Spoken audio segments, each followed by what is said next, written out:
આગામી 48 કલાકમાં લગભગ ઉત્તર ગુજરાતના ભાગો, પાટણ છોટાઉદેપુરના ભાગોમાં તો વરસાદ થવામાં આવશે, પરંતુ બનાસકાંઠા ધાનેરામાં પણ વરસાદ થવામાં આવશે અને મહેસાણાના ભાગોમાં ભારે વરસાદની શક્યતા રહેશે. અગાઉના વરસાદને હાલના કુલ વરસાદનું એક્યુમ્યુલેશન લગભગ 15 થી 20 ઇંચ જેવો વરસાદ થવાની શક્યતા છે. કેટલાક ભાગમાં જળભરાવની સ્થિતિ ઊભી થઈ શકે.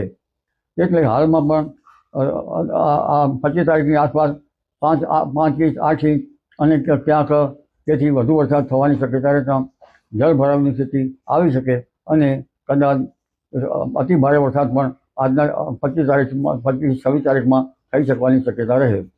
મધ્ય ગુજરાતના ભાગોમાં પણ ભારે વરસાદ થવાની શક્યતા રહે. વડોદરાના ભાગોમાં અને લગભગ ભરૂચના ભાગોમાં, મહીસાગરના કેટલાક ભાગોમાં પણ ભારે વરસાદ થવાની શક્યતા રહેશે અને દક્ષિણ ગુજરાતના છૂટાછવાયા ભાગોમાં ભારે વરસાદ થવાની શક્યતા રહેશે.